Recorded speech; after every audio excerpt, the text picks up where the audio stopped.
রাজনৈতিক দলগুলোর মধ্যে তো তাইরে নাইরে অনেক কথা, অনেক রকমের দেখতেছি। না, আমি বলি আপনাকে, কারণ রাজনৈতিক দলগুলো কি চাইবে? তারা চাইবে আমরাও ক্ষমতায় যদি যেতে পারি একবার, তাহলে শেখ হাসিনার মতো আমরাও এইভাবে নির্বাচন ম্যানিপুলেট করে ক্ষমতায় থাকবো। কাজে রাজনৈতিক দলের কাছ থেকে আপনি সংস্কার আশা করতে পারেন না। রাজনৈতিক দলগুলো কেন সংস্কার চাইবে বলেন? আগামী নির্বাচনে যে দল ক্ষমতায় যাবে, সে যদি বর্তমান অবস্থা ঠিক রাখতে পারে, স্ট্যাটাস কো মেনটেন করতে পারে, তাহলে সে তো বলবে আমিও হাসিনার মতো আরেকজন ফ্যাসিস্ট হবো, আমিও 5 বছর পর পর ভুয়া নির্বাচনের মাধ্যমে ক্ষমতায় আসবো। কাজে রাজনৈতিক দল তো না, জনগণ সংস্কার চাচ্ছে। প্রধান যেটা কাজ আপনি যদি না করে আপনি ক্ষমতা থেকে বিদায় নেন, তাহলে আমি বলবো আপনি আপনার দায়িত্ব পালন করতে পারেন নাই। কাজেই এই সংস্কার এবং শেখ হাসিনার বিচার, এটা শেষ করে ডক্টর ইউনূসকে যেতে হবে। এবং তাহলে আমরা বলবো যে জুলাই বিপ্লবের শহীদের রক্ত বৃথা যায় নাই। সমর্থন দিচ্ছি বলবো। একটি কারণ হলো যে ডক্টর ইউনূসের আন্তর্জাতিক গ্রহণযোগ্যতা। কারণ আপনাদের এমন একজন লাগতো যার আন্তর্জাতিক গ্রহণযোগ্যতা আছে, এবং ভারত ইচ্ছা করলেই তাকে কোনো ষড়যন্ত্র করে ক্ষমতাচ্যুত করতে পারবে না, এরকম একজন দরকার ছিল আমাদের। এবং সেই দিক দিয়ে ডক্টর ইউনূসের সাথে তুলনা করার মতো দ্বিতীয় কোনো ব্যক্তি আমাদের নাই, এটা আমাদের মেনে নিতে হবে। 1। 2 নম্বর হলো ডক্টর ইউনূস কিন্তু শেখ হাসিনার জুলুমের একজন ভিকটিম ছিলেন। ডক্টর ইউনূসকে কিন্তু উনি ভিকটিম ছিলেন, এই সরকারের অধিকাংশই ভিকটিম ছিল না, কিন্তু ডক্টর ইউনূস ভিকটিম ছিলেন। এটা হলো 2 নম্বর। আর 3 নম্বর হলো ভারতের প্রশ্নে এবং আওয়ামী লীগের প্রশ্নে আমি মনে করছি এখন পর্যন্ত ডক্টর ইউনূসের একটা দৃঢ় অবস্থান আছে। ডক্টর ইউনূস ভারতীয় হুমকিকে খুব ভালোভাবে মোকাবেলা করেছেন। এই 3টি কারণে আমরা অব্যাহতভাবে ডক্টর ইউনূসকে সমর্থন করে যাচ্ছি। যে ডক্টর মাহমুদুর রহমান সপ্তাহ আগে রাওয়া ক্লাবে একটি অনুষ্ঠানে একটি কিনোট পেপার পড়েছেন। সেই কিনোট পেপারে তিনি 4টি প্রস্তাব সহ তিনি বলেছেন যে বাংলাদেশে স্বৈরাচারী হাসিনার মতো, ফ্যাসিস্ট হাসিনার মতো কোন শাসকের উত্থান ঠেকাতে তিনি রাষ্ট্রপতি শাসিত সরকারের প্রতি গুরুত্ব আরোপ করেছে। বিষয়টি ব্যাপক আলোচিত, সে বিষয়টি নিয়ে আমরা বিস্তারিত কথা বলবো। পাশাপাশি ভারত পাকিস্তানের বর্তমান যে পরিস্থিতি, সেই পরিস্থিতিতে বাংলাদেশের উপর এর যে প্রভাব এবং সার্বিক যে বাংলাদেশের যে অবস্থা, সবগুলো বিষয় নিয়ে আমরা কথা বলতে চাই।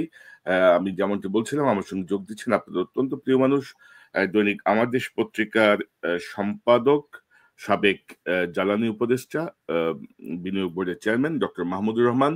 মাহমুদ ভাই, আপনাকে স্বাগত জানাচ্ছি আজকের অনুষ্ঠানে। ধন্যবাদ কনক সরোয়ার। আসসালামু আলাইকুম, কেমন আছেন আপনি? জি মাহমুদ ভাই, ওয়ালাইকুম আসসালাম, আমি ভালো। আপনি তো এখন টার্কিতে আছেন, আমি যতটুকু জানি আপনি টার্কির ইস্তাম্বুল তেজারত ইউনিভার্সিটিতে একটি কিনোট পেপার পড়েছেন আমাদের জুলাই বিপ্লবকে নিয়ে। সে বিষয়টি নিয়ে একটু সংক্ষেপে যদি বলেন, তারপর আমরা আপনার এই রাষ্ট্রপতি শাসিত সরকারের প্রস্তাবনাটা নিয়ে একটু বিস্তারিত জানতে চাই। আসলে এটা খুব ভালো হয়েছে যে ইস্তাম্বুলের একটা ইউনিভার্সিটি বাংলাদেশের জুলাই বিপ্লব নিয়ে একটা সেমিনারের আয়োজন করেছে, এবং এখানে আমরা জুলাই বিপ্লবের যে স্পিরিট ছিল, কেন এই বিপ্লব হলো, এবং এই বিপ্লব যে কেবল ফ্যাসিবাদের বিরুদ্ধে ছিল না, ভারতীয় সাম্রাজ্যবাদের বিরুদ্ধেও ছিল, এই বিপ্লব যে বিপ্লবের মাধ্যমে আমরা যে আমাদের স্বাধীনতা পুনরুদ্ধার করেছি, এই বিষয়গুলো আলোচিত হয়েছে। আমাদের খুব দুর্ভাগ্য যে ধরেন মাত্র 8 মাসের মধ্যে কিন্তু জুলাই বিপ্লবের ইতিহাস নিয়ে নানা রকমের নানা রকমের টানা পড়ে, নানা রকমের বিকৃতি কিন্তু শুরু হয়ে গেছে। কিন্তু এই জুলাই বিপ্লব এত ইমিডিয়েট একটা ঘটনা, 1 মাস পরেই আপনি বলবেন যে এখানে ছিল না, ও এখানে ছিল, এইটা করছে না, ওইটা করছে। তো এটা নিয়ে আসলে একটা যদি আমরা একটা তথ্য প্রমাণ ভিত্তিক একটা দলিল দাঁড় করাতে পারতাম, এটা পৃথিবীর সব জায়গায় কিন্তু অনেক জায়গায় পারতেও হইতে পারতো যে বিপ্লব হিসেবে কিন্তু এটা আমরা নিতে পারতো আর কি। আমি যে পেপারটা দিয়েছি এটার শিরোনামটা এরকম ছিল, the political philosophy of July revolution. আমি রাজনৈতিক দর্শনটা বলার চেষ্টা করেছি আর কি, আমার সাধ্য মতো। নিশ্চয়ই এটা নিয়ে আমরা আপনি আমাদের কপিটা পাঠাইলে আমরা হয়তো এটা নিয়ে পরে আরেকটা করতে পারি, যে জুলাই বিপ্লবের রাজনৈতিক দর্শন, যেটা আলোচনায় আসা দরকার। তো মাহমুদ ভাই, আপনি এই সপ্তাহ 2 আগে আপনার সঙ্গে আসলে সময় হচ্ছিল না আপনার, যে যে প্রস্তাবটা আপনি দিয়েছেন যে রাষ্ট্রপতি শাসিত সরকার যে স্বৈরাচার ঠেকানোর জন্য, কিন্তু আমরা তো ধরেন দেখি যে রাষ্ট্রপতি শাসিত সরকারই স্বৈরাচারের উত্থান ঘটে নর্মালি পৃথিবীর বিভিন্ন দেশ বা বাংলাদেশেরও যে এক্সাম্পল। তো সেই জায়গাটায় রাষ্ট্রপতি শাসিত সরকারকে কেন আপনি গণতন্ত্রের জন্য নিরাপদ মনে করছেন? পাশাপাশি আপনি আরো কিছু সংস্কারের কথা বলেছেন, তত্ত্বাবধায়ক সরকার বা সেনাবাহিনী কেন্দ্রিক কিছু 4টি প্রস্তাব দিয়েছেন। তো এই বিষয়টা আপনার কাছ থেকে আমরা একটু বিস্তারিত শুনি, তারপর আমরা ভারত পাকিস্তান প্রসঙ্গে যাব। আমি আপনার সমালোচনা থেকে শুরু করি। আপনি যেটা বললেন যে প্রেসিডেন্ট থেকেই স্বৈরাচার উদ্ভব হয়, আপনার কথা আংশিক সত্য। এটা এক সময় হতো, যেমন ধরুন 70-80 দশকে বা 60-এর দশকে আমরা দেখেছি ল্যাটিন আমেরিকা এবং তৃতীয় বিশ্বে সেনা অভ্যুত্থান হতে দেখেছি আমরা, এবং সেনা অভ্যুত্থানের মাধ্যমে একজন আসতেন এবং তারপরে তিনি রাজনীতি করতেন, রাজনীতি করার পরে তিনি প্রেসিডেন্ট হতেন, এবং এটা এক ধরনের স্বৈরাচার যেটা আমাদের দেশে আমরা এরশাদের বেলায় দেখেছিলাম। জিয়াউর রহমান সাহেব এসেছিলেন সেনা অভ্যুত্থান, কিন্তু পার্থক্যটা হলো জিয়াউর রহমান সাহেবের সাথে এরশাদের যে জিয়াউর রহমান সাহেব কিন্তু সেনা অভ্যুত্থান করেন নাই। এই ইতিহাসগুলো আবার আমাদের একটু জানা দরকার যে সেনা অভ্যুত্থান করেছিল সেনাবাহিনীর একটা একাংশ শেখ মুজিবের বাকশালের বিরুদ্ধে, এবং তারপরে বাকশালের পতন হয় এবং শেখ মুজিবুর রহমান নিহত হওয়ার পরে খন্দকার মুশতাক ক্ষমতায় এসেছিলেন। আমাদের এটা মনে স্মরণে রাখা দরকার। এবং তারপরে আরেকটি সেনা অভ্যুত্থান হয়েছিল, সেই সেনা অভ্যুত্থান করেছিল খালেদ মোশাররফ, এবং সেই সেনা অভ্যুত্থান ব্যর্থ হয়েছিল 7ই নভেম্বর সিপাহী জনতার বিপ্লবের মধ্য দিয়ে। তো জিয়াউর রহমান যদিও সেনা প্রধান হিসেবে তিনি রাজনীতিতে এসেছিলেন, কিন্তু তিনি কিন্তু কখনো সেনা অভ্যুত্থান করেন নাই, এবং তিনি প্রকৃতপক্ষে আবার গণতন্ত্র ফিরিয়ে দিয়েছিলেন। এরশাদ যখন এসেছিল ক্ষমতায়, সে কিন্তু একটা নির্বাচিত প্রেসিডেন্টের বিরুদ্ধে সেনা অভ্যুত্থান করে ক্ষমতায় এসেছিল, কারণ সাত্তার সাহেব সেনা অভ্যুত্থানের মাত্র 3 মাস আগে নির্বাচিত হয়েছিলেন। আপনাদের নিশ্চয় মনে থাকার কথা যে 1981 সালের নভেম্বরের নির্বাচনে সাত্তার সাহেব বিজয়ী হয়েছিলেন, জাস্টিস সাত্তার, এবং এরশাদ সেনা অভ্যুত্থান করেছিল মার্চ মাসে, 82 সালে মার্চে। তো এরপরে আমরা জানি যে বাংলাদেশে স্বৈরতন্ত্র হয়েছিল, এবং তারপরে গণবিপ্লবের মধ্যে 1990 সালের বিপ্লবের মধ্যে দিয়ে এরশাদের পতন ঘটে। তো আমি যেটা বলছিলাম আপনাকে, যে বিগত শতাব্দীতে এটা একটা ট্রেন্ড ছিল যে সেনাবাহিনী থেকে অভ্যুত্থান করে একটা স্বৈরতন্ত্র তৈরি করা, এবং আর একটা সমালোচনা আছে যে প্রেসিডেন্ট হলে পরে তাকে সরিয়ে অভ্যুত্থান করে সেনা অভ্যুত্থান করা সহজ। কিন্তু পৃথিবী পাল্টে গেছে, আমাদের মনে রাখতে হবে যে এখন পৃথিবী পাল্টে গেছে। এখন কিন্তু সেনা অভ্যুত্থানের সময় আর নাই, 1 নম্বর। 2 নম্বর হচ্ছে যে বাংলাদেশে আমরা যে রাষ্ট্রপতি শাসনের কথা আমার প্রস্তাবে আমি বলেছি ওই দিন রাওয়াতে, ওই ধরনের রাষ্ট্রপতি শাসিত কিন্তু বাংলাদেশে আজ পর্যন্ত হয়নি।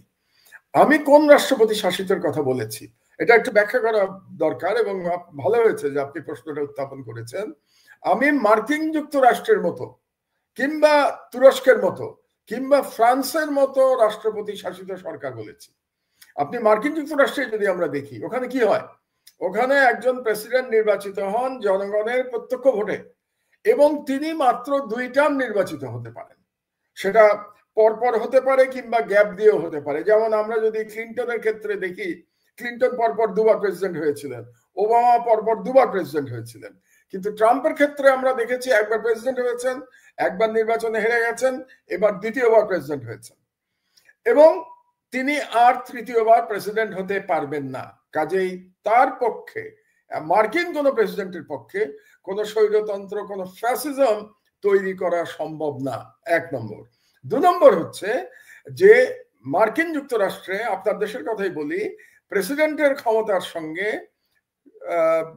কি বলে কংগ্রেসের ক্ষমতার একটা ভারসাম্য আছে। যেমন আপনি বাজেটের কথাই ধরুন, আমেরিকাতে কি হয়, একটা বাজেট তৈরি করে প্রেসিডেন্ট, বাজেট তৈরি করবার পরে এটাকে পাঠানো হয় কংগ্রেসের কাছে, কংগ্রেসে এটা নিয়ে আলোচনা হয়, এবং কংগ্রেসে ওই বাজেট কিন্তু পাস হতে হবে। ওই বাজেট যদি কংগ্রেসে পাস না হয়, তাহলে $1 মার্কিন প্রেসিডেন্ট খরচ করতে পারবেন না। এবং কংগ্রেস কি করতে পারে, তারা যদি প্রেসিডেন্টের বাজেট অ্যাকসেপ্ট না করে, তারা ফিরিয়ে দিতে পারে এটাকে হোয়াইট হাউসে। তখন প্রেসিডেন্ট কি করেন, আবার সেই নতুন করে একটা বাজেট তাকে তৈরি করতে হয়। তার মানে একটা বাজেটের পয়সা খরচ করতেও কংগ্রেসের অনুমোদন লাগে, বা আমি অন্যভাবে বলতে পারি প্রেসিডেন্ট এবং কংগ্রেস দু দলের অনুমোদন লাগে। এবং দুটা কোনো ব্যক্তি না, কিন্তু দুটা ইনস্টিটিউশন। কংগ্রেস তো কোনো ব্যক্তি না, কংগ্রেস একটা ইনস্টিটিউশন। সেরকম হোয়াইট হাউসও যদি আমরা চিন্তা করি, সেটাও একটা ইনস্টিটিউশন। কাজে দুই ইনস্টিটিউশনের মধ্যে ক্ষমতার ভারসাম্য থাকছে, এবং এই কারণে মার্কিন যুক্তরাষ্ট্রে একটা ফ্যাসিজম তৈরি করা সম্ভব না। আপনার কিন্তু মনে থাকার কথা যে ট্রাম্প কিন্তু গতবার যখন হেরে গেলেন ইলেকশনে, তিনি কিন্তু ক্ষমতা ছাড়তে চান নাই। তিনি বলেছিলেন যে নির্বাচন সঠিক হয় নাই, কিন্তু ট্রাম্পের পক্ষে এটা সম্ভব হয়নি, নির্বাচনের রেজাল্ট পাল্টানো সম্ভব হয় নাই, কারণ কংগ্রেস ওই নির্বাচনকে বৈধ ঘোষণা করেছিল, এবং বৈধ ঘোষণা করার কারণে বাইডেন প্রেসিডেন্ট হয়েছিল। তার মানে দেখুন যে এই সিস্টেমের জন্য ট্রাম্পের পক্ষে হাসিনা হয়ে ওঠা সম্ভব হয় নাই। কিন্তু বাংলাদেশে কি হচ্ছে আমরা দেখতে পেয়েছি কি, পার্লামেন্টারি সিস্টেমে যে আপনি ইলেকশন সিস্টেমকে ম্যানিপুলেট করে আপনি একের পর এক ভুয়া নির্বাচন করেছেন, এবং একের পর এক ভুয়া নির্বাচন করার মাধ্যমে শেখ হাসিনা ফ্যাসিস্ট হয়ে উঠতে পেরেছিল। কাজেই আমাদের দেশে এই পার্লামেন্টারি সিস্টেম আমাদেরকে কিন্তু ফ্যাসিবাদ উপহার দিয়েছে। এই কারণেই আমি মনে করি যে বর্তমান অবস্থা যদি থাকে, এই পার্লামেন্টারি সিস্টেম যদি থাকে, তাহলে ক্ষমতায় যেই আসুক না কেন, সে কিন্তু শেখ হাসিনার মতো আবার চাইলে পরে ইলেকশন ম্যানিপুলেশন করে আবার সে একটা ফ্যাসিবাদ কায়েম করতে পারবে। এই ফ্যাসিবাদ আমরা যদি একটা সিস্টেমের মধ্যে এটাকে আটকাতে চাই, প্রকৃত সংস্কার করতে চাই, তাহলে আমার ব্যক্তিগত ধারণা, আমার মতামত হচ্ছে এটা রাষ্ট্রপতি শাসিত সরকারের মাধ্যমে করা সম্ভব। কিন্তু অবশ্যই রাষ্ট্রপতি 5 বছর মেয়াদে দুবারের বেশি রাষ্ট্রপতি থাকতে পারবেন না। এটা একদম পরিষ্কার করে এই সংবিধানে এটা বলে দিতে হবে, দুবারের বেশি পারবেন না। কোন পদেই উনি আসতে পারবেন না, মানে রাষ্ট্রের আর কোন পদেই তিনি আর আসতে পারবেন না। এটা যদি হয় তাহলে দেখবেন তার পক্ষে ফ্যাসিস্ট হয়ে ওঠার আর কোনো সুযোগ নাই। কারণ দুবারও যদি প্রেসিডেন্ট হতে হয় আপনাকে, তাহলে তো জনগণের ভোটে প্রেসিডেন্ট হতে হবে। আর জনগণের ভোটে যদি আপনি প্রেসিডেন্ট হনও, সেটাও কিন্তু দুবারের বেশি আপনি পারছেন না। শেখ হাসিনা এরকম ফ্যাসিস্ট হয়ে উঠতে পারলো কেন? কারণ শেখ হাসিনা ধারণা করেছিল যে ক্ষমতার থেকে তাকে আর কোনোদিন যেতে হবে না, কারণ সে পার্লামেন্টারি সিস্টেমটাকে ম্যানিপুলেট করতে পারবে। এবং ম্যানিপুলেট কিভাবে করবে? ভারতের সহায়তায় ম্যানিপুলেট করবে। এবং বাংলাদেশের পুলিশ বলেন, মিলিটারি বলেন, ব্যুরোক্রেসি বলেন, সবাই শেখ হাসিনাকে ম্যানিপুলেশনে সহায়তা করেছিল, এবং সহায়তা করার কারণে শেখ হাসিনা ফ্যাসিস্ট হয়ে উঠতে পেরেছিলেন। কাজে আপনি যদি ফান্ডামেন্টাল সংস্কার না করেন, তাহলে এই যে আবার ফ্যাসিস্ট তৈরির যে সুযোগ, এটা আপনি বন্ধ করতে পারছেন না। এটাই ছিল মোটামুটি আমার বক্তব্য রাওয়াতে। তো আমি মনে করি এখন পর্যন্ত এটা নিয়ে কোনো বিতর্ক বাংলাদেশে আমি শুনি নাই। রাজনৈতিক দলগুলো চুপ করে আছে, সরকারও এটা নিয়ে কোনো কথা বলে নাই। কিন্তু আমি মনে করি যে বর্তমানে যে অবস্থায় সংস্কার নিয়ে আলোচনা চলছে, আপনি বলেন 8 মাস হয়ে গেছে এই সরকারের, 9 মাস চলছে, এখন পর্যন্ত কোনো সংস্কার হয়েছে? আসলে তো সংস্কার হয় নাই, এখন পর্যন্ত আমরা আলোচনায় শুনে যাচ্ছি। সংস্কার মাহমুদ ভাই, রাজনৈতিক দলগুলোর মধ্যে তো তাইরে নাইরে অনেক কথা, অনেক রকমের দেখতেছি। না, আমি বলি আপনাকে, কারণ রাজনৈতিক দলগুলো কি চাইবে? তারা চাইবে আমরাও ক্ষমতায় যদি যেতে পারি একবার, তাহলে শেখ হাসিনার মতো আমরাও এইভাবে নির্বাচন ম্যানিপুলেট করে ক্ষমতায় থাকবো। কাজে রাজনৈতিক দলের কাছ থেকে আপনি সংস্কার আশা করতে পারেন না। রাজনৈতিক দলগুলো কেন সংস্কার চাইবে বলেন? আগামী নির্বাচনে যে দল ক্ষমতায় যাবে, সে যদি বর্তমান অবস্থা ঠিক রাখতে পারে, স্ট্যাটাস কো মেনটেন করতে পারে, তাহলে সে তো বলবে আমিও হাসিনার মতো আরেকজন ফ্যাসিস্ট হব, আমিও 5 বছর পর পর ভুয়া নির্বাচনের মাধ্যমে ক্ষমতায় আসবো। কাজে রাজনৈতিক দল তো না, জনগণ সংস্কার চাচ্ছে। এবং এই সরকারের উচিত ছিল এই 9 মাসের মধ্যে সংস্কারের একটা পরিষ্কার রূপরেখা জনগণের সামনে দেয়া। কিন্তু আমি অত্যন্ত দুঃখের সাথে বলছি যে এখন পর্যন্ত সরকার আলাপ আলোচনা ছাড়া কোনো কংক্রিট প্রপোজাল আপনার আমার কাছে তো দিতে পারে নাই। অন্তত আমি তো জানি না যে সরকারের কংক্রিট প্রপোজালটা কি। তারা কি পার্লামেন্টারি সিস্টেমই রাখবে, ওয়েস্টমিনিস্টার স্টাইল? যদি রাখে তাহলে তারা কি সংস্কার করবে? তারা কি প্রেসিডেন্সিয়াল ফর্মে ফিরে যাবে? যদি ফিরে যায় তাহলে সেই ফর্মটা কি হবে? আমি যেমন একটা শুধু প্রেসিডেন্সিয়াল ফর্ম তো বলি নাই, আমি তার সাথে বলেছি মার্কিন যুক্তরাষ্ট্রের মতো একটা ক্ষমতার ভারসাম্যমূলক প্রেসিডেন্সিয়াল ফর্ম। কার সঙ্গে ভারসাম্য? কংগ্রেসের সাথে ভারসাম্য, আমাদের দেশে পার্লামেন্টের সাথে ভারসাম্য। আমি তো একটা রূপরেখা আমার মতো করে আমি দিয়েছি, সরকার তো এখন পর্যন্ত কোনো রূপরেখা জনগণের কাছে উপস্থাপনই করে নাই। এবং আমার ব্যক্তিগত ধারণা যেভাবে চলছে তাতে করে আদৌ কোনো সংস্কার হবে কিনা এটা নিয়েই তো আমি সন্দিহান হয়ে যাচ্ছি। না, এবং এবং সরকার যে পদ্ধতিতে যাচ্ছে সংস্কারের, মানে আমার যেটা মনে হচ্ছে যে সরকার নিজেরাও ধরেন মানে বিভিন্ন রকম ব্লেম গেম খেলতেছে, যে অমুক চায় না, তমুক হয় না, এটা হয় না, ওটা। আরে ভাই, আপনাদের বসানো হয়েছে এরকম একটা অভ্যুত্থানের পরে, আপনি আপনার মতো করে সিদ্ধান্ত নিয়ে আগান, জনগণ উইল ডিসাইড, তাই না? এই জায়গা, যে জায়গাটা আমার মনে হয় যে তারাও একটু অন্যরকম গেম খেলছে কিনা আমারও মনে একটু সন্দেহ না, হয়। এটা কেন হচ্ছে এটা বোঝেন কনক, এই সরকারে যারা এসছে কিংবা এই সংস্কারের জন্য যারা দায়িত্ব পেয়েছে, আপনি বিভিন্ন কমিশনের কথাই বলেন, এই দায়িত্বপ্রাপ্তদের মধ্যে কয়জন শেখ হাসিনার ফ্যাসিবাদের বিরুদ্ধে লড়াই করেছে আমাকে বলেন তো? কে লড়াই করেছে হাসিনার বিরুদ্ধে? কারা, তাদের কি ভূমিকা ছিল গত 15 বছর শেখ হাসিনার ফ্যাসিবাদের বিরুদ্ধে? আজকে যারা সংস্কার, বিভিন্ন সংস্কারের প্রধান হয়ে বসে আছে, কাজে তাদের কাছ থেকে আপনি কিভাবে ওই ধরনের সাহস আশা করবেন যে তারা একটা পরিষ্কার রূপরেখা দিয়ে তারপরে জনগণকে বলবে যে আমরা দায়িত্বপ্রাপ্ত এই সংস্কার করবার জন্য? এখন পর্যন্ত তো আলাপ আলোচনার মধ্যেই আছে। আমি তো দেখছি প্রতিদিন রাজনৈতিক দলের সাথে কি ঐক্যমত্য কমিশন, তাদের আলোচনা হচ্ছে। ঐক্যমত্য কমিশন কিন্তু এখন পর্যন্ত সিরিয়াস কোনো প্রস্তাব দেয় নাই। কি বলেছে? শুধু গণপ্রজাতন্ত্রী হবে নাকি জনগণতন্ত্রী হবে, এরকম নাম টাম নিয়ে, মানে হাস্যকর। আপনি চিন্তা করে দেখুন, এটা কি ছেলে মানুষই নাকি ব্যাপারটা? আপনি কি নাম নিয়ে পড়ে আছেন নাকি? এখন আপনার ফান্ডামেন্টাল সংস্কারের প্রস্তাব কোথায়? এখন পর্যন্ত সরকারের কাছ থেকে তো আমরা ফান্ডামেন্টাল কোনো প্রস্তাব পাই নাই। এটা খুব দুর্ভাগ্যজনক। এবং যারা দায়িত্বে আছেন তারা আসলে কি সিরিয়াস, নাকি শেষ পর্যন্ত তারা বলবেন রাজনৈতিক দলগুলো চায় না সংস্কার, এই জন্য আমরা সংস্কার করতে পারলাম না, আমরা নির্বাচন দিয়ে বাড়ি চলে গেলাম? এটা যদি হয় তাহলে এটা জুলাই বিপ্লবের সাথে একটা প্রতারণা ছাড়া আর কিছু হবে না। এবং আমি মনে করি বাংলাদেশের জনগণ এই প্রতারণা মানবে না, যে কোন রকম সংস্কার ছাড়া আপনি আগের মতোই পার্লামেন্ট থাকবে, আগের মতোই ইলেকশন হবে, এবং কালো টাকার মালিকেরা সব এমপি হবে, এমপি হয়ে তারা দুর্নীতি করবে এবং তাদের মতো একটা সরকার গঠন করবে, এবং সেই সরকার ক্ষমতা থেকে আর যাবে না।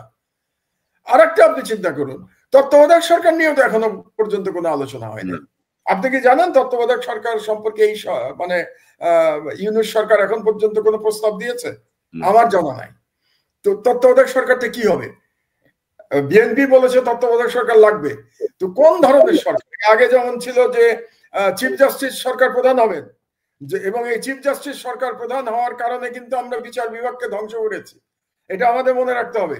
বিচার বিভাগের ধ্বংসের প্রক্রিয়া শুরু হয়েছিল এই তত্ত্বাবধায়ক সরকারকে নিয়ে, কারণ প্রত্যেকটা দলই চেয়েছে যে সর্বশেষ যিনি প্রধান বিচারপতি থাকবেন তিনি যেন আমার দলের হন, যাতে করে ইলেকশনের সময় আমার দলের একজন তত্ত্বাবধায়ক সরকার প্রধান থাকেন। তাহলে এখন যে তত্ত্বাবধায়ক সরকার হবে সেটা কি আবার সেই আপনারা প্রধান বিচারপতির কাছে ফিরে যাবেন, নাকি নতুন কোনো আইডিয়া নিয়ে আপনারা আসবেন? এখন পর্যন্ত না রাজনৈতিক দলগুলোর কাছ থেকে না সরকারের কাছ থেকে আমরা এটার কোনো প্রস্তাব আমরা পেয়েছি, কোনো আইডিয়া আমরা পাই নাই। আমি কিন্তু আমার প্রস্তাবে একটা আইডিয়া দিয়েছি তত্ত্বাবধায়ক সরকার নিয়ে। আমি জানি না এটা রাজনৈতিক দলগুলোর কাছে গ্রহণযোগ্য হবে কিনা, আমার জানা নাই, কিন্তু আমার বুদ্ধি অনুযায়ী, বিচার বুদ্ধি অনুযায়ী আমি একটা প্রস্তাব দিয়েছি। না, আপনি তো বলেছেন যে মানে সরকার মেয়াদ শেষে সরকারি দল এবং বিরোধী দল উভয় থেকে 5 জন করে সদস্য মনোনীত করে তাদের ভোটে মানে আমি একটু পরিষ্কার করে বলি, আমি বলেছি সরকারি দল থেকে 5 জন, বিরোধী দল থেকে 5 জন, 10 জন, এবং প্রধান বিচারপতি 1 জন, 11 জন। কারণ আপনাকে বেজোড় সংখ্যা লাগবে, একজন প্রধান উপদেষ্টা হতে হবে। এই 11 জন নিজেদের মধ্যে তারা ভোটাভুটি করে তাদের 1 নম্বর ঠিক করবেন। মানে এখন হয় কি দেখেন, যে কে প্রধান উপদেষ্টা হবে এটা নিয়ে বাংলাদেশের ইতিহাসে আজ পর্যন্ত বিরোধী দল কখনো একমত হতে পারে নাই। আপনি কি মনে করেন ভবিষ্যতে তারা একমত হতে পারবে কোনো ব্যক্তির ব্যাপারে? একদল যদি মিস্টার এক্স এর কথা বলে আর একদল বলবে মিস্টার ওয়াই এর কথা, তো আপনার সলিউশন কোথায়? এই জন্য আমার বিচার বুদ্ধি মতো আমি একটা সলিউশন দিয়েছি যে সরকারি দল 5 জনের কথা বলবে তত্ত্বাবধায়ক সরকারে, বিরোধী দল 5 জন বলবে, আর চিফ জাস্টিস একজনের কথা বলবেন। কিন্তু সেই একজন অবশ্যই সার্ভিং বিচারপতি হতে পারবে না। তিনি রিটায়ার্ড বিচারপতি হতে পারবেন কিন্তু সার্ভিং হতে পারবেন না। তাহলে মোট তত্ত্বাবধায়ক সরকারের সংখ্যা হলো 11 জন। এই 11 জন নিজেদের মধ্যে ভোটাভুটি করে তাদের প্রধান উপদেষ্টা নির্বাচন করবেন। এটা আমার আইডিয়া, আপনার পছন্দ নাও হতে পারে। এখন আমি অপেক্ষা করে থাকবো যে ভালো কোনো আইডিয়া কেউ নিয়ে আসে কিনা। এখন পর্যন্ত কিন্তু আমরা তত্ত্বাবধায়ক সরকারের রূপরেখা কি হবে এটা সম্পর্কে আমরা কিছুই জানি না। তো আমি জানি না আরো কতদিন অপেক্ষা করতে হবে। এবং এবং মাহমুদ ভাই ধরেন সরকারি প্রসঙ্গ যেহেতু আসলো, ধরেন আপনি যদি দেখেন যে পুরো উপদেষ্টা পরিষদ কিন্তু ডক্টর ইউনূসের আলোয় আলোকিত হচ্ছেন। তাদের নিজস্ব কোনো দুই একটা জায়গা, অর্থ মন্ত্রণালয় বা জ্বালানি মন্ত্রণালয়, দুই একটা মন্ত্রণালয় ছাড়া সমালোচনার মাত্রাই বেশি এবং বিতর্কিত লোকেরা কিন্তু নিয়োগ পাচ্ছে। আমরা কিন্তু ধরেন বৃহত্তর স্বার্থে কিন্তু ডক্টর ইউনূসের প্রতি এক ধরনের আমরা অন্ধ সমর্থন দিয়ে যাচ্ছি, যিনি থাকুক, আমাদের জন্য কিছু একটা হোক, একটা সংস্কার হোক, বিচারটা হোক, কিন্তু বিচার তো ধরেন অত্যন্ত কচ্ছপ গতিতে যাচ্ছে। তো সব মিলিয়ে আসলে এই সরকারের 8 মাসটা মানে কোথায় সমস্যাটা আসলে, মানে এরকম একটা রক্তক্ষয়ী বিপ্লবের পরে, অভ্যুত্থানের পরে সরকার যেভাবে ফাংশন করার কথা ছিল সেইভাবে তো করতে পারছে না বা করছে না। সরকারের 3টি কারণে আমরা ডক্টর ইউনূসকে সমর্থন দিচ্ছি। আপনি যেটা বললেন অন্ধ সমর্থন, আমি অন্ধ বলবো না, সমর্থন দিচ্ছি বলবো। একটি কারণ হলো যে ডক্টর ইউনূসের আন্তর্জাতিক গ্রহণযোগ্যতা। কারণ আপনাদের এমন একজন লাগতো যার আন্তর্জাতিক গ্রহণযোগ্যতা আছে এবং ভারত ইচ্ছা করলেই তাকে কোনো ষড়যন্ত্র করে ক্ষমতাচ্যুত করতে পারবে না, এরকম একজন দরকার ছিল আমাদের। এবং সেই দিক দিয়ে ডক্টর ইউনূসের সাথে তুলনা করার মতো দ্বিতীয় কোনো ব্যক্তি আমাদের নাই, এটা আমাদের মেনে নিতে হবে। 1। 2 নম্বর হলো ডক্টর ইউনূস কিন্তু শেখ হাসিনার জুলুমের একজন ভিকটিম ছিলেন। ডক্টর ইউনূসকে কিন্তু উনি ভিকটিম ছিলেন, এই সরকারে অধিকাংশই ভিকটিম ছিল না, কিন্তু ডক্টর ইউনূস ভিকটিম ছিলেন। এটা হলো 2 নম্বর। আর 3 নম্বর হলো ভারতের প্রশ্নে এবং আওয়ামী লীগের প্রশ্নে আমি মনে করছি এখন পর্যন্ত ডক্টর ইউনূসের একটা দৃঢ় অবস্থান আছে। ডক্টর ইউনূস ভারতীয় হুমকিকে খুব ভালোভাবে মোকাবেলা করেছেন। এই 3টি কারণে আমরা অব্যাহতভাবে ডক্টর ইউনূসকে সমর্থন করে যাচ্ছি। কিন্তু আপনার সাথে আমি একমত যে আমরা যদি পুরো বিশাল কি উপদেষ্টা মণ্ডলীর দিকে তাকাই, এর 80% উপদেষ্টা মণ্ডলী গত সরকারের কি বলবো, গত সরকারের কোন রকম বিরোধ করে নাই শেখ হাসিনার সরকারের, এমনকি কেউ কেউ সুবিধাভোগী ছিল ওই সরকারের। কাজেই তাদের এই সরকারে থাকার বা এই সরকারে, এই বিপ্লবী সরকার, বিপ্লবী তারা বলে না, অন্তর্বর্তীকালীন বলে, যাই হোক, এই অন্তর্বর্তীকালীন সরকারে থাকার তেমন কোনো যোগ্যতা আছে বলে আমি মনে করি না। এবং বর্তমান সরকার, আপনার সাথে সম্পূর্ণ একমত আমি যে এই সরকার টিকে আছে শুধুমাত্র ডক্টর ইউনূসের ইমেজের উপর ভিত্তি করে। এবং কোন কোন ক্ষেত্রে বাংলাদেশের অবস্থা ভালো, যেমন এবারের রমজানের মধ্যে দ্রব্যমূল্য নিয়ন্ত্রণে রাখা গেছে। তারপরে আমাদের রেমিটেন্স যোদ্ধারা যেভাবে বাংলাদেশে রেমিটেন্স পাঠাচ্ছেন, সকল রেকর্ড ব্রেক হয়ে গেছে। কারণ আমাদের যে ফরেন কারেন্সি ক্রাইসিস ছিল সেটা অনেকটা কিন্তু রেমিটেন্সের মাধ্যমে আমাদের হয়ে গেছে।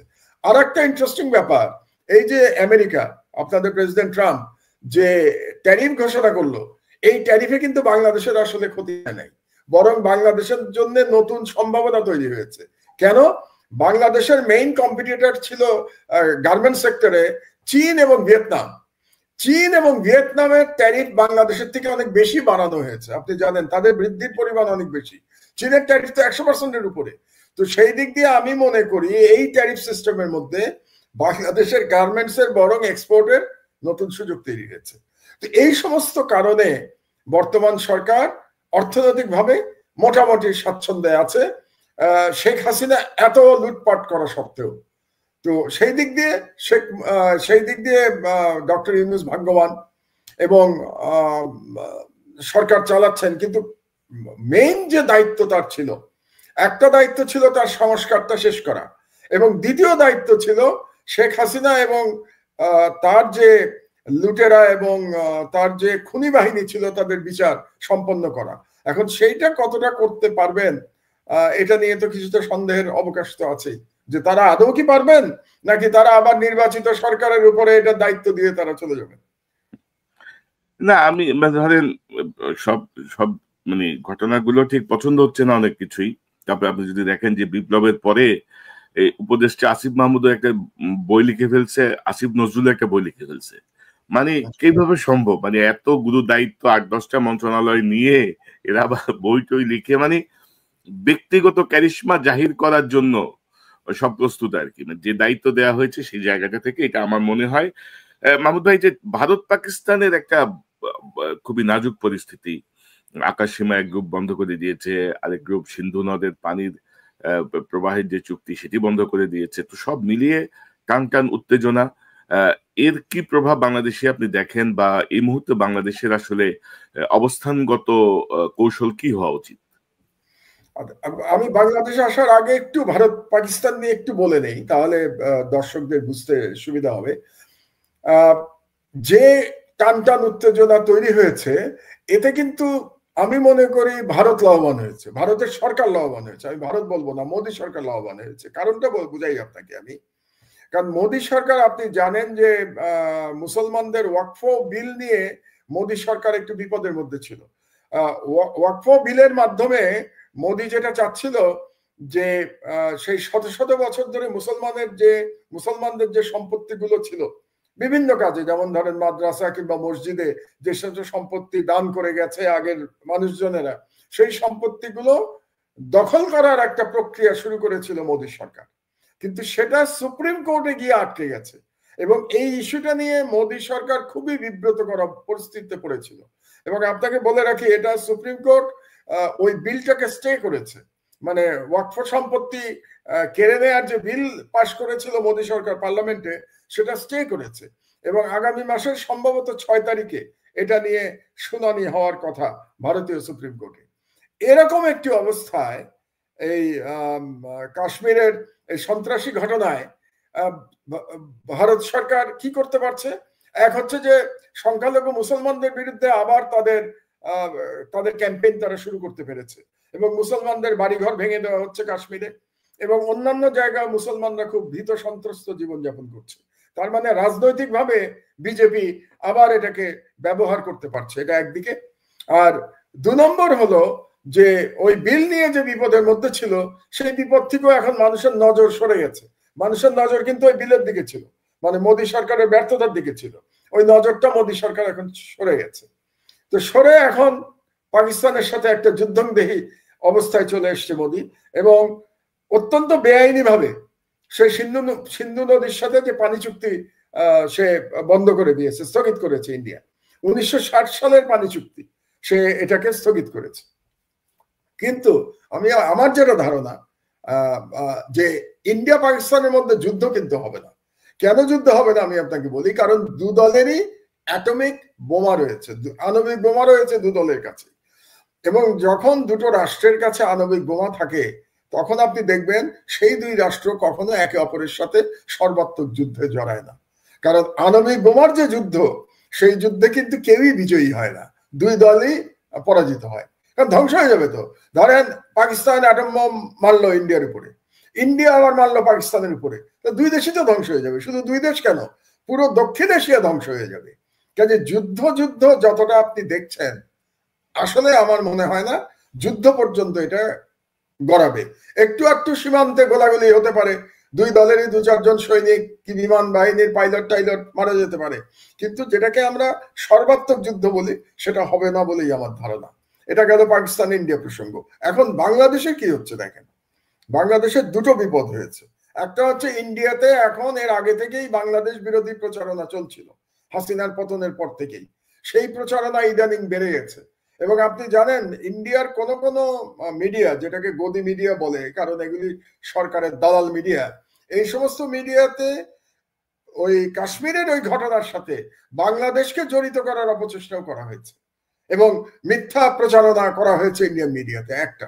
এবং বাংলাদেশে নাকি এখন কথিত বাংলাদেশিদের উপরে তাদেরকে গ্রেফতার করা হচ্ছে। আজকেরই খবর আপনাকে বলি, মোর দ্যান 1000-এর উপরে কথিত বাংলাদেশিকে গ্রেফতার করেছে ভারত, যাদেরকে বলা হচ্ছে যে তারা নাকি পাসপোর্ট ভিসা ছাড়া ভারতে গিয়ে অবস্থান করছিল। কেন করছিল আমি জানি না, কিন্তু বাংলাদেশের বিরুদ্ধে একটা সর্বাত্মক প্রচারণা ইন্ডিয়া শুরু করেছে। এক। দুই হলো, আমাদের সাথে যে গঙ্গা পানি চুক্তি, এটা কিন্তু 2026 সালে শেষ হয়ে যাবে। তো আমরা যদি ভারতের চরিত্র দেখতে পাই পাকিস্তানের সাথে সিন্ধু পানি চুক্তি স্থগিত করার মাধ্যমে, তাহলে আমাদের জন্যও কিন্তু দুশ্চিন্তার কারণ আছে। ভারত দেখবেন গঙ্গা পানি চুক্তি নিয়েও টালবাহানা শুরু করবে। আমি ভবিষ্যৎ বলে রাখছি আপনাদেরকে, জানি না 2026 সালে ইউনূস সাহেব থাকবেন অথবা নতুন গণতান্ত্রিক সরকার ক্ষমতায় আসবে কিনা, কিন্তু সেই সরকারকে অবশ্যই ভারতের এই গঙ্গা পানি চুক্তি নিয়ে ভারতের সাথে আবার নতুন করে লড়াই করতে হবে, এবং ওরকম অবস্থা আমি একটা দেখতে পাচ্ছি। এবং যেহেতু ভারত এখন বাংলাদেশ, কথিত বাংলাদেশিদের বিরুদ্ধে অভিযান চালাচ্ছে ভারতে, আমি প্রস্তাব করব এই সরকারের কাছে যে বাংলাদেশেও যে সমস্ত ভারতীয়রা তাদের কাগজপত্র ছাড়া বাংলাদেশে আছে, এবং আমরা জানি অবৈধভাবে অনেক ভারতীয় বাংলাদেশে আছে, আমরা এমনও জানি যে অনেক ভারতীয় ভুয়া ন্যাশনাল আইডি কার্ড নিয়ে বাংলাদেশে আছে, বাংলাদেশে বিভিন্ন জায়গায় তারা চাকরি করছে, এদের বিরুদ্ধে আমাদের অভিযান চালানো উচিত।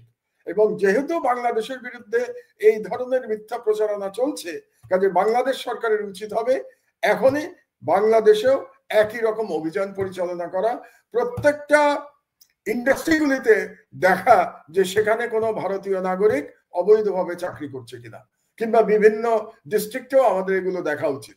এবং বিশেষ করে আমি মনে করি সেন্সিটিভ জায়গা যেগুলো আছে, আমাদের যে সমস্ত মানে সিকিউরিটির দিক দিয়ে সেন্সিটিভ জায়গা, সে সমস্ত জায়গা আমাদের নজরদারি বাড়ানো উচিত। কারণ যে কোনো সময় ভারত বাংলাদেশে একটা অঘটন ঘটানোর চেষ্টা করতে পারে। তবে মাহমুদ ভাই, ধরেন বাংলাদেশে আমরা যেটা দেখছি যে মানে আমরা কার্যকরভাবে কিন্তু ইন্ডিয়ান এই গদি মিডিয়ার যে প্রচারণা, সেই প্রচারণার কোনো কাউন্টার আমাদের মিডিয়া কিন্তু করছে না। আমাদের মিডিয়া কিন্তু ধরেন আমার দেশ কিন্তু না, আমার দেশ ছাড়া অন্য কোনো পত্রিকায় কিন্তু এর কোনো কাউন্টার নেই। আমাদের টেলিভিশন গুলো বা আমাদের ধরেন সরকার নিয়ন্ত্রিত টেলিভিশন থেকে শুরু করে বেসরকারি টেলিভিশন, কারোরই কোনো কিন্তু প্রতিক্রিয়া আমরা দেখছি না। তো সেই এটা আমাদের জন্য একটা, আমি বলবো একটা, কেন হচ্ছে না আমি বুঝতে পারছি না আর কি। আসলে এখনো আসলে মিডিয়াগুলো তো আসলে স্বাধীন না, মিডিয়াগুলোর মধ্যে এখনো হাসিনার লোকজন তো পূর্ণ বিক্রমে বসা, এবং তারা মনে হয় যেন এই বিষয়গুলো কাউন্টার করতে দিচ্ছে না, যেটা কাউন্টার হওয়া উচিত। পাশাপাশি ধরেন আরো কিছু বিতর্কিত বিষয় ঘটছে, যেটা নিয়ে ধরেন আপনার পত্রিকাতেও নিউজ হয়েছিল। সন্তোষ শর্মা কালবেলা সম্পাদক, তাকে নিয়ে এক ধরনের মাতামাতি চলছে। আমি বুঝলাম না যে কেন সবাই তাকে নিয়ে, তাকেই আপনার এত হাইলাইটেড করতে হবে, যার বিরুদ্ধে সুনির্দিষ্ট অভিযোগ আছে। আপনার পত্রিকাতেই ছাপা হয়েছে, লিড নিউজ করেছি আমরা, রিমান্ডে যিনি নির্যাতন করতেন ইসলামিক নেতাদের, রাজনৈতিক দলগুলোর নেতাদের উপরে, তাকে নিয়ে তার বিরুদ্ধে মামলাও হয়েছে। সেই প্রসিডিংসে না, যে তাকে নিয়ে এক ধরনের লুফে নেওয়ার একটা চেষ্টা দেখছি আমরা। মানে এগুলা খুবই দুর্ভাগ্যজনক আমাদের জন্য। পাশাপাশি আপনার বিরুদ্ধে একটা মামলা হয়েছে, মানে স্বাধীন বাংলাদেশে আপনার বিরুদ্ধে একটি প্রথম মামলা হয়েছে। বাংলাদেশের প্রথম মামলা আর কি, প্রথম মামলা। বাংলাদেশে আমি কিন্তু জেল খেটেছি 5 দিন। সিদ্ধ ধরেন মামুদ ভাই, একটা অদ্ভুত ব্যাপার দেখছি যে ধরেন মেঘনা গ্রুপ একটা করাপ্টেড গ্রুপ, এবং 71 টেলিভিশন তারা চালিয়েছে টানা ধরেন 10-12 বছর।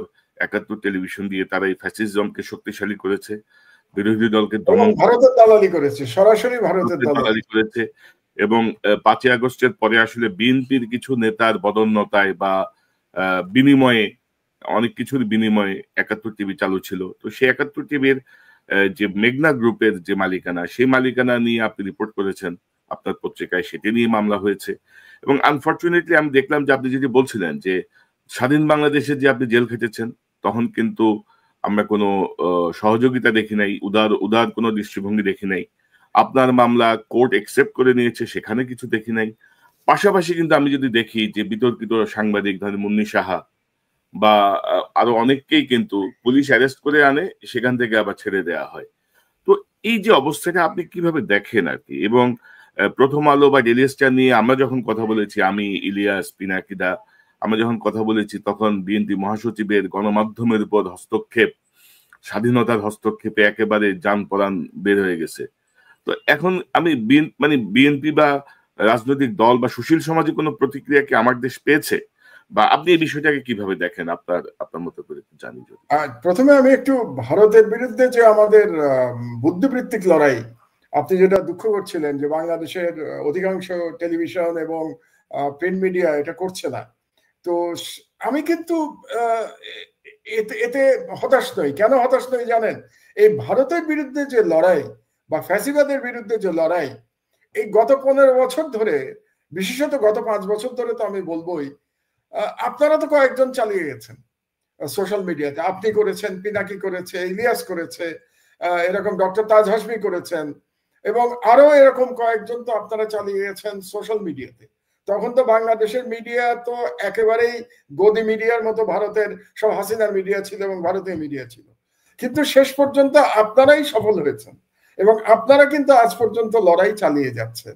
আমার ভরসার জায়গাটা সেখানেই। কোনো যতক্ষণ পর্যন্ত আপনাদের মতো মানুষেরা সোশ্যাল মিডিয়াতে এভাবে সাহসের সাথে লড়াই চালিয়ে যেতে পারবেন ভারতীয় হেজেমনি আর এই হাসিনার ফ্যাসিবাদের বিরুদ্ধে, ততক্ষণ পর্যন্ত আমি আশাহত হব না। এটা হলো আমার 1 নম্বর কথা। এবং আপনাদেরকে আমি ধন্যবাদ জানাই যে আপনারা এত চাপের মধ্যে থেকেও এবং কোন রাজনৈতিক দল আপনাদের পাশে এসে দাঁড়ায় নেই, এটা সত্ত্বেও আপনারা আপনাদের লড়াই, আদর্শ আপনারা অক্ষুণ্ণ রাখতে পেরেছেন। আর দ্বিতীয় যে কথাটা, বাংলাদেশে দেখুন, এই যে আপনি যাদের কথা বললেন, প্রথম আলো বিরুদ্ধে পিনাকি কিছু কথা বলেছিল, ইলিয়াস কিছু কথা বলেছিল এবং এক ধরনের শান্তিপূর্ণ প্রতিবাদ হচ্ছিল, এবং সে কারণে বাংলাদেশের বৃহত্তম দলের মহাসচিব অত্যন্ত মানে আবেগের বশবর্তী হয়ে তিনি অনেকগুলো কথা বলেছিলেন। কিন্তু আমার দেশের বিরুদ্ধে মামলা হয়েছে এ ব্যাপারে কিন্তু কারো মুখে এখন পর্যন্ত কোনো কথা আপনি নিশ্চয়ই শোনেন নাই, আমিও শুনি নাই। তবে জনগণ কিন্তু দাঁড়াচ্ছে, সারা দেশের জনগণ এটার প্রতিবাদে মাঠে নেমেছে। আর এই মামলাটা নিয়ে আমি মামলার মেরিট নিয়ে কিছু বলতে চাই না, কারণ এটা সাব জুডিস। শুধু আপনাকে একটা কথা বলে রাখি, আমরা যে নিউজটা ছাপিয়েছি মেঘনা গ্রুপের বিষয়ে, সেটা কিন্তু সরকারি নথি থেকে। আমরা কোনো কমেন্ট করি নাই, মানে কোনো সাংবাদিকের কোনো কমেন্ট সেই নিউজের মধ্যে নাই। প্রত্যেকটা ইনফরমেশন সরকারি নথি থেকে আমরা কোট করেছি, যেটা সাংবাদিকের দায়িত্ব। যে সরকার মেঘনা গ্রুপের বিরুদ্ধে তদন্ত চালাচ্ছে, তো আপনি একজন সাংবাদিক হিসেবে কনক, আপনি খুব পুরনো সাংবাদিক, বাংলাদেশের কোন গ্রুপের বিরুদ্ধে সরকার যদি তদন্ত চালায়, তো আপনি সেটা প্রকাশ করবেন না আপনার মিডিয়ায়? তো এটা তো আপনার কর্তব্য প্রকাশ করা। এই প্রকাশ করার জন্য আমার দেশের বিরুদ্ধে, আমার বিরুদ্ধে এবং আমার কলিগদের বিরুদ্ধে মামলা হয়েছে। তা আমাকে তো মামলার ভয় দেখিয়ে লাভ নাই। 5 বছর তো জেল খেটেছি, কোন মামলার সংখ্যা তো আমার 125টা, তো না হয় আরো একটা মামলা হলো, তাতে আমার কি যায় আসে, আমি কোর্টে দেখবো। কিন্তু মজার ব্যাপার অন্য জায়গায়, আপনি শুনলে অবাক হবেন। এই যে মামলাটা হয়েছে, মামলার সমন আমার কাছে আসা এবং নিউজের যেদিন ছাপা হয়েছে তার মধ্যে কয়দিন গ্যাপ ছিল জানেন? মাত্র 5 দিন। মানে আজকে মামলা হয়েছে, 5 দিনের মধ্যে সেই আজকে নিউজ ছাপা হয়েছে, 5 দিনের মধ্যে সেই নিউজ কোর্টে আমলে নিয়ে আমার বিরুদ্ধে সমন ইস্যু করা হয়ে গেছে। আপনি কি মনে করেন বাংলাদেশের কোন মামলার ক্ষেত্রে এটা সম্ভব? কিন্তু এই ক্ষেত্রে এটা হয়েছে। আচ্ছা, আপনি ভাবুন তো যে মেঘনা গ্রুপের তো টাকার কোনো অভাব নাই, মানে তদন্ত যে পরিমাণ টাকার হচ্ছে এটা চিন্তা করলে তো আমাদের অজ্ঞান হওয়ার অবস্থা। 1 লক্ষ কোটি টাকার কথা বলা হচ্ছে, যে কর ফাঁকি কিংবা মানি লন্ডারিং এর পরিমাণ 1 লক্ষ কোটি টাকা। সেখানে মেঘনা গ্রুপের জায়গায় যদি কোনো দরিদ্র ব্যক্তি মামলা করত, তার মামলা কি 4 দিনের মধ্যে বাংলাদেশের কোনো আদালত গ্রহণ করতে বলে আপনার ধারণা?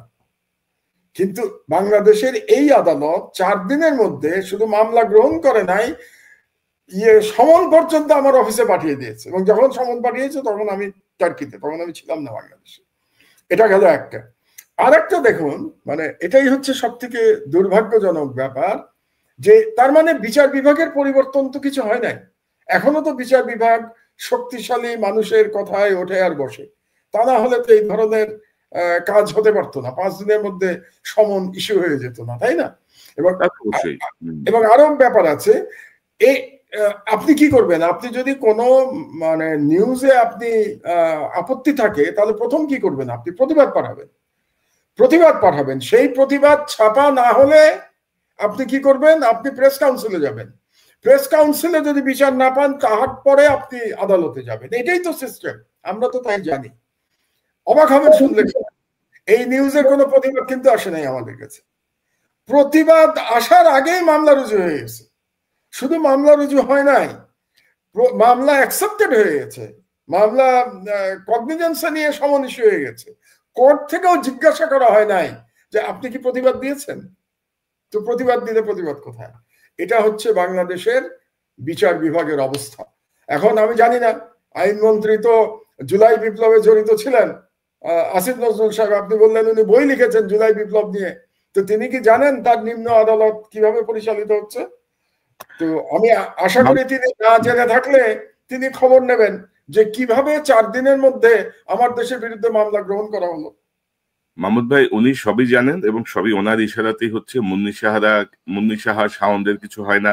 পাশাপাশি আপনি জানেন যে সাম্প্রতিক সময় আমি একটা প্রোগ্রাম করি, আমার ফেসবুকে একটা পোস্ট দিয়েছি, ওই যে ডেস্টিনির চেয়ারম্যান জেনারেল হারুন, মানে তার সাথে আসামি সবাই 12 বছর 3 মাস করে জেল খাটছে।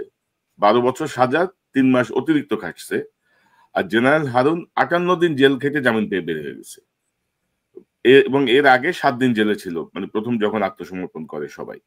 তো তার মানে তার টোটাল জেলের লাইফ হচ্ছে 58 প্লাস 7 দিন, আর অন্যদের হচ্ছে 12 বছর 3 মাস। এই হচ্ছে আইনের শাসন। এবং এই ক্ষেত্রে হচ্ছে ওনার বয়স বেশি, ওনার হাঁটুতে ব্যথা, ওনার কোমরে ব্যথা, বুঝছেন তো? এই হচ্ছে আইনের শাসনের অবস্থা। ওই যে আমরা বলি না, বিচার নাকি সবার জন্য সমান, নাকি বলি আইন সবার জন্য সমান। দেখা যাচ্ছে আইন সবার জন্য সমান না। এটাই সত্য কথা। সবকিছু আদিষ্ট এবং নির্দেশিত। এবং আপনার বিরুদ্ধে মামলাটা টেস্ট কেস, আমরা আশা করি আমাদের বিরুদ্ধে আরো কিছু মামলা শুরু হবে আর কি। আপনাদের দিয়ে শুরু হয়েছে, তো এখন আস্তে আস্তে আমাদেরকেও ঢোকাবে আর কি। আমরা প্রস্তুত আছি। আসিফ নজরুল, মানে হাসিনারে গুনলাম না ভাই, হাসিনারে পাত্তা দিলাম না 2 পয়সার। এখন আসিফ নজরুলদেরকে আমার ইয়ে করতে হবে, মানে মানতে হবে তাদের সকল কিছু অন্যায়, তাদের সবকিছু মেনে সহ্য করে যেতে হবে। এই অবস্থা আমরা এখন, ইনশাল্লাহ এই অবস্থা কখনো ঘটবে না বাংলাদেশে, আমাদের ক্ষেত্রে অন্তত। আমি একটা বলতে পারি, এবং আপনাদের প্রতি আমার বিশ্বাস আছে, যে আমাদের যে লড়াই, সেই লড়াই তো ক্ষমতার জন্য এই লড়াই তো ছিল না। এই লড়াই তো ছিল একটা আদর্শের জন্য লড়াই ছিল, তাই না? আমরা আদর্শের জন্য লড়াই করেছি, বাংলাদেশের জনগণের অধিকারের জন্য লড়াই করেছি, গণতন্ত্রের জন্য লড়াই করেছি, এবং বাংলাদেশের সার্বভৌমত্বের জন্য লড়াই করেছি। এবং এই লড়াই করেই তো 71 বছর বয়স পার করেছি। এবং এই লড়াই আল্লাহ যেন মৃত্যু পর্যন্ত আমাদেরকে তৌফিক দেন এই লড়াইটা অব্যাহত রাখার জন্য। না, ইনশাল্লাহ মাহমুদ ভাই, ইনশাল্লাহ এভাবেই চলবে। কোনো দেশের প্রশ্নে কোনো আপোষ নেই। আমাদের লড়াইটা তো দেশের জন্য, আমাদের লড়াইটা তো কোনো দল বা পার্টিকুলার পার্সনের জন্য না। এবং ডক্টর ইউনূস যদি আমরা কিন্তু বারবার বলছি, ডক্টর আসিফ নজরুল গং সহ একটা গ্রুপ, যাদেরকে আমরা বলছি যে আপনি সরান, দেশের স্বার্থে সরান, আপনার সরকারের স্বার্থে সরান, উনি কিন্তু শুনছেন না। তো এই জিনিসটা কিন্তু ওনার মানে জন্য খুব বুমেরাং হয়ে যাওয়ার সম্ভাবনাই আমরা দেখছি, আশঙ্কাই আমরা দেখছি আর কি ওনার প্রতি। আরেকটা জিনিস বুঝতে হবে কনক, যে এই সরকারের চরিত্রটা কিন্তু আমাদেরকে বুঝতে হবে। আমি কিন্তু কিছুক্ষণ আগে ডক্টর ইউনূসের প্রশংসা করেছি 3টি কারণে, কিন্তু তারপরেও এই সরকারের চরিত্রটা কি? চরিত্র হচ্ছে এই সরকার সুশীল সরকার, এবং সেই সরকার এনজিও নিয়ন্ত্রিত সরকার। এটা যেন আমরা ভুলে না যাই, সরকারের চরিত্রটা যেন ভুলে না যাই। এবং এই সরকারের, আমি একটা আর্টিকেল লিখছি, আগামী বুধবারে পড়বেন আর কি, আর্টিকেলটা শেষ করেছি আমি সবে, এবং সেখানে আমি হিসাব করে দেখলাম এই সরকারে বিভিন্ন ক্ষমতায় মন্ত্রী এবং প্রতিমন্ত্রীর পদমর্যাদায় প্রায় 48 জন লোক আছে। প্রায় 48 জন। চিন্তা করে দেখেন, একটা অন্তর্বর্তীকালীন সরকারে প্রায় অর্ধশত ব্যক্তি মন্ত্রী এবং প্রতিমন্ত্রী পদমর্যাদায় আছেন। এবং তার মধ্যে আমি খুঁজে পেলাম মাত্র 4 থেকে 5 জন, এই 48 জন বা 50 জনের মধ্যে, যারা শেখ হাসিনার সরকারের বিরুদ্ধে লড়াই করেছিল, যারা ভিকটিম হয়েছিল, কিংবা অন্তত আওয়াজ তুলেছিল। 90% শেখ হাসিনার সরকারের সময় হয় নীরব ছিল অথবা সুবিধাভোগী ছিল। তো that is the character of this government. আমরা এটা যেন ভুলে না যাই। কিন্তু দুর্ভাগ্যবশত, আপনি কি রাজনৈতিক যে সরকার আসবে ইলেকশনের পরে, আপনি কি মনে করেন তারা আসলেও এই সুশীলদের খপ্পর থেকে তারা বেরোতে পারবে? আপনি তো একটু আগে আপনি যে প্রশ্নটা করলেন, আমি অন্যদিকে চলে গেছিলাম সন্তোষ শর্মা নিয়ে। এই সন্তোষ শর্মার মতো লোকদের নিয়ে তো এখনই টানাটানি শুরু হয়েছে, তাই না? আমরা বিএনপির অনুষ্ঠানেও তাকে দেখতে পাচ্ছি, আবার জামাতের অনুষ্ঠানেও তাকে দেখতে পাচ্ছি। তো এখনই যদি তাদের এই অবস্থা হয়, তো এরপরে যখন তারা ক্ষমতায় যাবে, তখন তো আমি খুব অবাক হব না সন্তোষ শর্মা যদি মন্ত্রী হয়ে যায়। আমি আপনাকে বললাম কারণ এটা যদি মনে করে ভবিষ্যতের গণতান্ত্রিক সরকার যে সন্তোষ শর্মাকে মন্ত্রী করলে ভারত খুশি হবে, তাহলে আপনি অবাক হবেন না যে সন্তোষ শর্মাকে মন্ত্রী বানিয়ে দেবে, কারণ ভারতকে খুশি রাখতে হবে। এখন ভারতকে খুশি রেখে যদি এই জুলাই বিপ্লবের পরেও বাংলাদেশের রাজনীতি চলে, এর থেকে দুর্ভাগ্যের তো আর কিছু হতে পারে না। এখানে আমি একটু ছাত্রদেরও সমালোচনা করে নেই। মুশকিল হচ্ছে আমরা সবাইকে শত্রু বানিয়ে ফেলছি, বুঝলেন? আপনারাও বানাচ্ছেন, আমিও বানাচ্ছি। ছাত্ররা পারলো না কেন? ছাত্ররা পারলো না এই কারণে যে তাদের নিয়ে এত বিতর্ক তৈরি হয়েছে এত কম সময়ের মধ্যে। এটা দুর্ভাগ্যজনক। আমি এটা আশা করি নাই তাদের কাছ থেকে। ধূলিসাৎ করে দেওয়া হয়েছিল ১১ সরকারের পরে, এবং সেটাকে জাস্টিফাই করার জন্য, আমি আবারও বলি, বিএনপির উপরে যে আক্রমণ, এটা জাস্টিফাই করার জন্য আওয়ামী লীগের উপরেও কিছু আক্রমণ করা হয়েছিল। মানে আসল টার্গেট ছিল বিএনপিকে ধ্বংস করা, এবং এটা করার জন্য যাতে একেবারে চোখে না পড়ে এই জন্য আওয়ামী লীগেরও কিছু লোককে গ্রেফতার করা হয়েছিল, তার মধ্যে শেখ হাসিনাও ছিলেন, তিনিও গ্রেফতার হয়েছিলেন। কিন্তু এবার তো কোনো রাজনৈতিক দলের প্রতি সেইভাবে যারা বিরোধী আছেন, আওয়ামী লীগ তো পালিয়ে গেছে, ওদের কথা আলাদা, কিন্তু অন্যান্য দলের প্রতি তো কেউ আক্রমণ করে নাই। তো এই কারণে অন্যান্য দলের পক্ষে দলের মধ্যে যে শৃঙ্খলা আসা উচিত ছিল, এটার দায়িত্ব কিন্তু রাজনৈতিক দলের, এটার দায়িত্ব সরকারের না। রাজনৈতিক দলেরই দায়িত্ব ছিল তাদের কর্মী নেতাদের কন্ট্রোলে রাখা, নিয়ন্ত্রণে রাখা। এটা গেল এক। আর দ্বিতীয় হলো যে এইবার কিন্তু একটা বিপ্লবের মাধ্যমে সরকার এসছে, আর ১১ সরকার এসেছিল ষড়যন্ত্রের মাধ্যমে। ওটা একটা মিলিটারি কু ছিল। তো বিপ্লবের মধ্যে যে সরকার আসে, বিপ্লবের পরে কিছুটা সমাজে বিশৃঙ্খলা থাকে, কাজেই সেটা আপনাকে ওই যে কি বলে with a pinch of salt আপনাকে একটু মেনে নিতে হবে, যে বিপ্লবের পরে একটু বিশৃঙ্খলা মেনে নিতে হবে। কাজে ১১ সরকারের চরিত্র এবং এবারের সরকারের চরিত্র একেবারেই আলাদা। আর আমরা কিন্তু ১১ সরকারের মতো কোনো সরকার দেখতে চাই না। বরং আমি মনে করি যে বর্তমান সরকার যেভাবে আছে সেভাবে তারা তাদের ভুলভ্রান্তি থেকে মুক্ত হোক। যেমন আপনি ম্যাজিস্ট্রেসি পাওয়ারের কথা বললেন, সেনাবাহিনীর ম্যাজিস্ট্রেসি পাওয়ার আছে, কিন্তু তারা তো কোনো বাড়াবাড়ি করছে না। ১১ পরে তো বাড়াবাড়ি করা হয়েছিল। আপনি তো নিশ্চয়ই চান না যে সেনাবাহিনী বাড়াবাড়ি করুক। তো কাজেই আমি মনে করি এই দুটো আমরা তুলনা না করি। মাহমুদ ভাই ধরেন আমি কিন্তু ১-১১ কোনো কিছুকে সমর্থন করছি না। আমি যেটা বলছি যে মানে আমাদের ধরেন আর্মির মধ্যে যারা মাঠে আছেন, ধরেন তারা মাঠে থাকার পরে ওই সময়ের প্রথম ৮-৯ মাস যদি বলি যে এই চাঁদাবাজি, দখলবাজি বা আইন শৃঙ্খলা পরিস্থিতি কম্পেয়ার টু এই সময়ে কিন্তু অনেক বেশি অবনতি আমরা দেখছি আর কি। সেই জায়গাটায় ধরেন আসলে সব জায়গায় তো এখনো ওই আগের লোকজনই বসা আর কি, যেটা ব্যাপার আছে। ১১ পরে সব রাজনৈতিক দলেরই চাঁদাবাজরা পালিয়ে গেছিল ১১ পরে। এবার কি সব রাজনৈতিক দলের লোকজন পালিয়ে গেছে? তা তো যায় নাই। তো আপনার এই পার্থক্যটা তো বুঝতে হবে। সুতরাং একটা গ্রুপের লোকজন চাঁদাবাজরা তো বহাল তবিয়তে আছে, তো সুতরাং আপনি একই রকম পাবেন না। আমরা এটাই আশা করি। তবে আমি আশা করব যে এই সরকার মানে আরেকটু শক্তভাবে রাষ্ট্র চালাবে। আপনার মনে আছে আমি ঢাকায় ফিরেই একটা কথা বলেছিলাম ইউনূস সাহেবকে উদ্দেশ্য করে, যে আইদার রুল অর কুইট, হয় আপনি শাসন করুন নাহলে আপনি চলে যান। আসলে একটা সরকারের হয় শাসন করতে হবে, নাহলে চলে যেতে হবে। তো এখন পর্যন্ত প্রফেসর ইউনূস প্রথম দিকের ভুলভ্রান্তি থেকে শিক্ষা গ্রহণ করে এখন কিন্তু তিনি বেটার চালাচ্ছেন আগের থেকে। হ্যাঁ, আমরা সমালোচনা করলাম সংস্কারগুলি তিনি করতে পারেন নাই, বা সংস্কারের কোনো আমি জানি না কোনো পরিষ্কার রূপরেখা ওনার মাথাতেও আছে কিনা, বা ওনার যারা উপদেষ্টা তাদের মাথার মধ্যে আছে কিনা, যে মানে কি সংস্কার চায় ইউনূস সাহেব, কি সংস্কার চান, কিংবা তার সরকার কি সংস্কার চায়, এটাও তো আমাদের জানতে হবে। ওনারা শুধু রাজনৈতিক দলগুলোকে জিজ্ঞেস করছেন যে তারা কি সংস্কার চায়, আপনারা কি সংস্কার চান এটা বলবেন না আমাদেরকে? তো সেটা তো আজ পর্যন্ত তিনি বলেন নাই। আমি যেটা আশা করব যে ধরেন ইউনূস সাহেব বলেছেন যে ডিসেম্বর থেকে জুনের মধ্যে নির্বাচন হবে। তা আমি ইউনূস সাহেবের কথায় আস্থা স্থাপন করতে চাই যে ডিসেম্বর থেকে জুনের মধ্যে নির্বাচন হবে এবং নির্বাচনে যে সরকার আসবে সেই সরকার একটা ভালো শাসন উপহার দেবে বাংলাদেশকে, এটা আমি আশা করতে চাই। কিন্তু সেই সরকার আসার আগে দুটো কাজ করতে হবে। বিচার সম্পন্ন করতে হবে। অন্তত যারা গণহত্যার জন্য দায়ী, যারা বাংলাদেশের অর্থনীতি ধ্বংস করবার জন্য দায়ী, তাদের বিচার সম্পন্ন হতে হবে, এটা এক। আর দুই, অন্তত একটা সংস্কারের ব্যাপারে ঐক্যমত হতে হবে। কোন সংস্কার? যে সংস্কারের ফলে আমরা কনফার্ম করতে পারবো যে আবার হাসিনার মতো আর এক স্বৈরাচার বাংলাদেশে মাথা ছাড়া দিয়ে উঠবে না। এই দুটো বিষয়ে যদি ঠিক না করে নির্বাচন দেওয়ার সুযোগ প্রফেসর ইউনূসের নাই।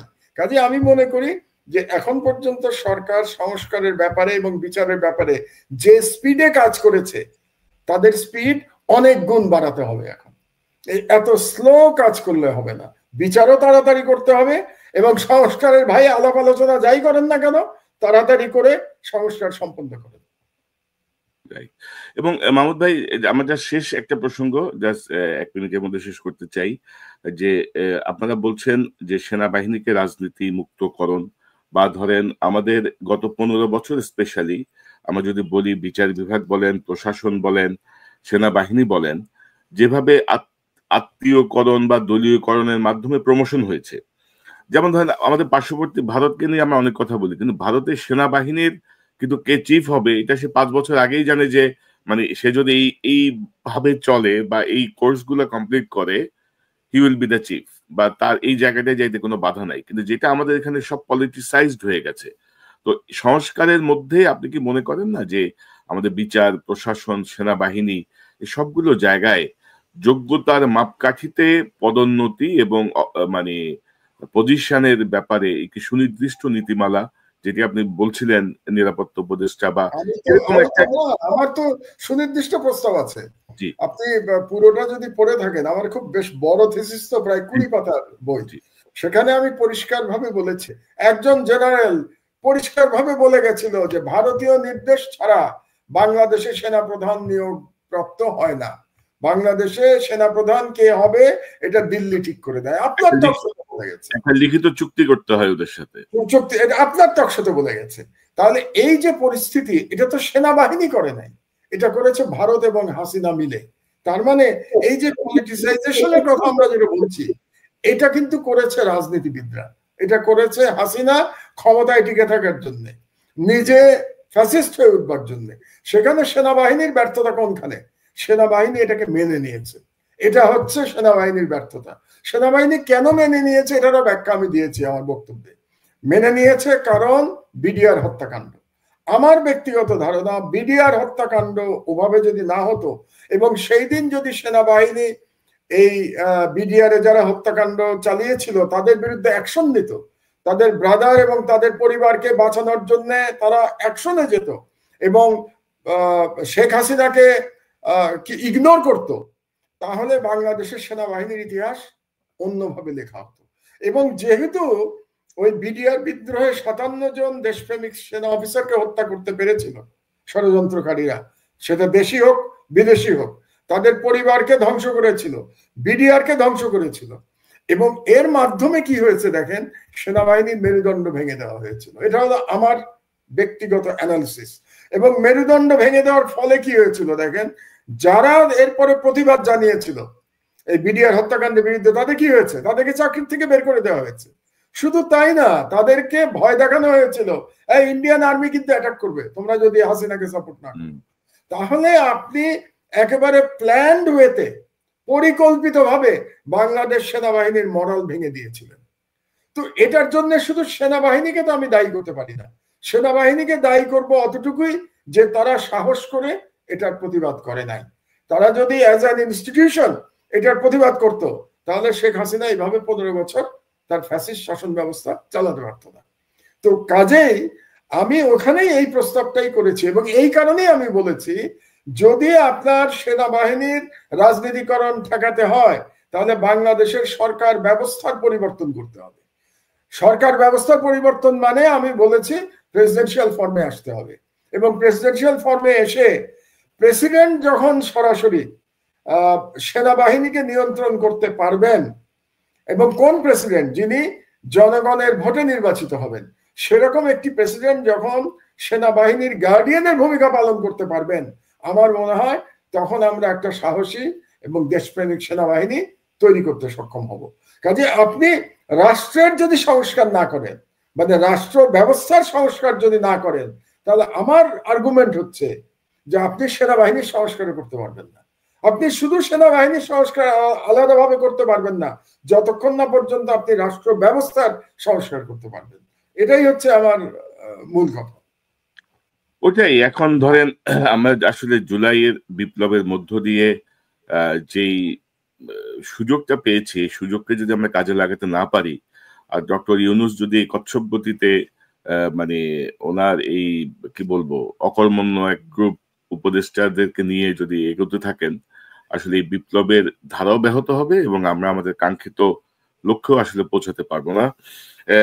ডক্টর মাহমুদুর রহমান, আপনাকে অসংখ্য ধন্যবাদ। আমরা অনেক মূল্যবান আলোচনা শুনলাম আপনার কাছ থেকে। সংশ্লিষ্ট জায়গায় যদি একটু বোঝে বিষয়গুলো ভালো, আর না বুঝলে আসলে তো কিছু করার নাই। পরিস্থিতি যেদিকে যাচ্ছে ৮-৯ মাসে যে এত শ্লথ গতিতে যাচ্ছে, এটা কোনোভাবেই কাম্য না। কারণ মানুষও আস্তে আস্তে অধৈর্য হয়ে যাবে। শুধু দ্রব্যমূল্য নিয়ন্ত্রণে রাখা বা বিদ্যুতের নিরবিচ্ছিন্ন বিষয়টা হয়তো মানুষকে খুশি রাখছে, কিন্তু ওভারঅল জায়গাটায় যদি সংস্কার না হয়, তাহলে মূল লক্ষ্যই আমাদের ব্যাহত হবে। সেটি আমরা চাই না। মাহমুদ, আপনাকে অসংখ্য ধন্যবাদ। নিশ্চয়ই আপনি যদি একটু নিয়মিত আসেন, একটু নিয়মিত বিরতিতে, আমার গ্যাপটা অনেক বেশি হয়ে যাচ্ছে আপনার সাথে। আমি একটু ব্যস্ততার মধ্যে ছিলাম, তবে একটা শেষ কথা বলতে চাই আমি। জি, জুলাই বিপ্লবের উদ্দেশ্য কিন্তু এই নিরবিচ্ছিন্ন বিদ্যুৎ কিংবা দ্রব্যমূল্য নিয়ন্ত্রণ ছিল না। জুলাই বিপ্লবের প্রকৃত উদ্দেশ্য ছিল রাষ্ট্রে এমন একটা সংস্কার করা, যে সংস্কারের মাধ্যমে শেখ হাসিনার ফ্যাসিবাদ আর কোনোদিন যেন বাংলাদেশে মাথাচাড়া দিয়ে উঠতে না পারে, এবং ভারতীয় হেজেমনি যেন আবার বাংলাদেশে কোনোভাবে প্রবেশ করতে না পারে। এটাই ছিল political philosophy of July revolution. আমরা যেন এটা ভুলে না যাই। কাজেই প্রধান দুটো কাজ আপনি যদি না করেন, আমি ডক্টর ইউনূসকে উদ্দেশ্য করে বলছি, প্রধান দুটো কাজ আপনি যদি না করে আপনি ক্ষমতা থেকে বিদায় নেন, তাহলে আমি বলবো আপনি আপনার দায়িত্ব পালন করতে পারেন নাই। কাজেই এই সংস্কার এবং শেখ হাসিনার বিচার, এটা শেষ করে ডক্টর ইউনূসকে যেতে হবে, এবং তাহলে আমরা বলবো যে জুলাই বিপ্লবের শহীদের রক্ত বৃথা যায় নাই। জি, মাহমুদ, আপনাকে অসংখ্য ধন্যবাদ।